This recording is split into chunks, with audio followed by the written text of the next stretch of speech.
کیا قبر پر بطور نشانی کوئی پتھر یا کوئی اور چیز رکھی جا سکتی ہے؟ اور وقتاً فوقتاً قبر پر جا کر دعا کرنا اور پانی وغیرہ چھینٹنا اس کو درست؟ ویسے یہ رسول اکرم صلی اللہ علیہ وسلم سے صحابہ سے وقتاً فوقتاً جا کے پانی چھڑکنا، لیپا پوچھی کرنا، اس کو محفوظ رکھنا، اس کی حفاظت کرنا، یہ بالکل بھی ثابت نہیں ہے۔ نشانی ویسے کوئی لگا لی جائے، جیسے جی یہ درخت کھڑا ہوا ہے اور درخت کے پاس سے تیسری قبر جی میرے والد کی ہے، اس طرح کی کوئی نشانی بندہ ذہن میں رکھ لے تو کوئی حرج نہیں۔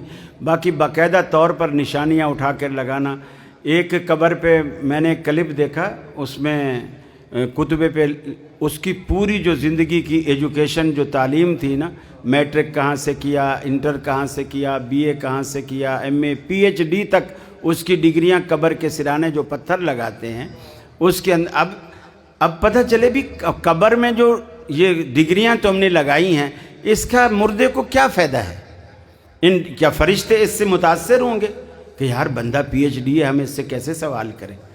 تو ایسا تو مسئلہ نہیں ہے۔ تو دوسری بات یہ ہے کہ جتنی دنیا آدم علیہ السلام سے لے کر اب تک فوت ہوئی ہے اور فوت ہو رہی ہے، اگر سب کی قبروں کی حفاظت کی جاتی نا تو آج زندوں کے رہنے کی کوئی جگہ ہی نہ ہوتی۔ تو اسلام کا یہ مزاج ہی نہیں کہ قبروں کی حفاظت کی۔ ہاں، احترام جب تک قبر ہے، اوپر نہ بیٹھو، اوپر نہ چڑھو، یہ احترام اپنی جگہ ہے، لیکن جب قبر مٹ جائے، اب آپ دیکھ لو بقیع قبرستان جو ہے مدینہ منورہ والا، رسول اللہ صلی اللہ علیہ وسلم کے وقت سے اب تک مردے وہاں دفن ہو رہے ہیں۔ اب وہ کیسے دفن ہو رہے ہیں؟ وہ خالی بھی ہے، بھرا بھی جا رہا ہے، خالی بھی ہے۔ یہی طریقہ ہے، قبروں کی حفاظت اسلام کا مزاج نہیں۔